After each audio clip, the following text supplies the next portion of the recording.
Let's have a look at the comments from Daniel Westerman, first of all.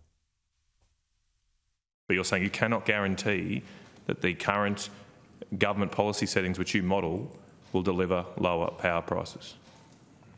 I can't guarantee that, no. And what I would say is we try to be quite clear about the communication of our message, which is that the integrated system plan, which considers these things, generation storage and major transmission upgrades, is the lowest cost pathway.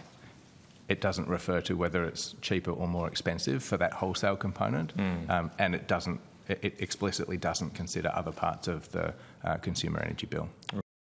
Let's bring in Chris Uhlmann. I know this has been a big focus of yours recently. What do you make of those comments from Westerman? Well, for those people who don't know, by the way, that's Daniel Westerman. He is the head of the Australian Energy Market Operator. So they run the entire electricity grid that runs down the east coast of Australia and through to South Australia.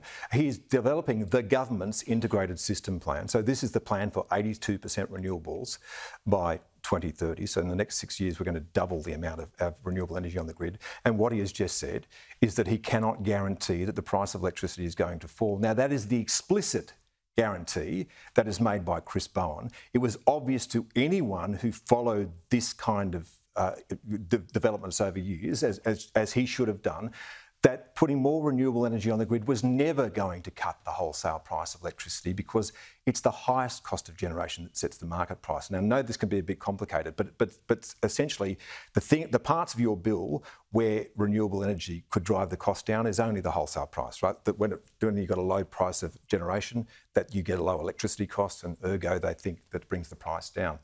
Well, the lowest cost of generation doesn't set the price in the electricity market, it's the highest cost. Wind and solar, you don't know when it's going to generate. It certainly doesn't generate in the peak hours of the day. So the price is always set by the highest cost of generation. So the gas, the peaking... So it will be gas. So gas will set it some of the time, but what also sets it, batteries are now beginning to set it. So the price of gas in the electricity market in the last quarter was $180 a megawatt hour. That's really quite high. Guess what the price of batteries was? $250 a megawatt hour. So the price of batteries in terms of setting the price in the electricity market, which will become more and more obvious as we do this system, that will get higher. It will also drive up the transmission costs. But the counter-argument would be the more batteries you get, the more supply there is. Is it not? I'm just giving you the counter-argument that is it higher now because there are few batteries? Yeah. We need more supply in that sense. So I've been to California, I've spoken to the system operator there, and they have 11 gigawatts of batteries. How long do batteries last? 4 to 10 hours, but mostly 4-hour lithium-ion batteries. You cannot run cities on them. All they do is move the energy from the middle of the day to the ends of the day where the peak hours are. Don't forget, what is a battery's business model? It buys the cheap electricity and sells it for a higher price at the end of the day. That is the business model of batteries. So if there is a very low price from renewables, which will always be in the middle of the day, they'll shift that price at the end of the day and they'll lift that price because that's the way they make money. So the wholesale price is going up. Transmission price must go up because you've got this diverse source of energy that's scattered all over the country, has to be connected by transmission lines. That's 9% of your bill. That goes onto your bill forever. And then there's the distribution costs, which are the poles and wires around the streets. So that's 32% of your bill. Those costs are also going to rise. So what we're seeing now is the beginning of the cost rises. And so Daniel Westerman, looking at the plan that he's developing, is telling the truth. The government isn't. He's telling the truth in that he can't say it'll be cheaper, but he's saying it's the least cost pathway. That's a big difference though, isn't it? So what is the cost of this pathway to a consumer over the course of the 10, 20 and 30 years it's going to be? How long will costs continue to rise? Because costs are marching up, and they are going to march up a very long way from here. And the evidence of that is in, right? If the costs weren't marching up, the Queensland government and the federal government wouldn't be subsidising your electricity bill. So, I'm a little disappointed in that because Daniel Westerman told our documentary exactly the same thing, because you can only come to one conclusion about this. It is true around the world, and when you look at marketplaces who have done what Australia is doing, like California in the United States, California has the highest electricity price in continental USA. It is double the average of the electricity price in the rest of the USA. Does it reinforce the case for nuclear? Well, I also went to Plant Vogtle, which is the 2 units that have been opened in the US, and there's not a shadow of a doubt. That's in Georgia. Whatever pathway we go in Georgia, in Georgia. There's a more expensive pathway from here, whatever it is. But the question you have to ask yourself is, what is the cost of the system and the risks of the system that we're building against the costs of something like nuclear energy, which can provide you with baseload dispatchable power? This is the thing that people have to get into their heads about the generation that we're building, is that wind and solar, by their natures, do not deliver power on demand.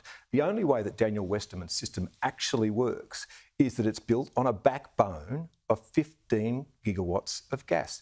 Now, a gigawatt is enough to run a city of 1 million people. Do we have enough in the No, we don't. Supply? So this is just it. So what we've done is we've created scarcity on a number of fronts. We're creating energy scarcity through the fact that we're building a weather-dependent generation system, and we're creating the scarcity in the gas markets because the governments of New South Wales and Victoria in particular have been hostile to developing gas. But are they waking up to that? Certainly in New South Wales, not Victoria, but New South Wales. Yeah, but too late. So it'll take them 5 or 6 years to develop the gas project. We're now in the circumstance where we're going to be importing gas. We're building import terminals in New South Wales and Victoria to import gas from the United States, from Qatar, when we've got gas under our feet in the states of New South Wales and Victoria, and we haven't done. I mean, we could not have developed a plan that designed to do more self-harm than the one that we've got now.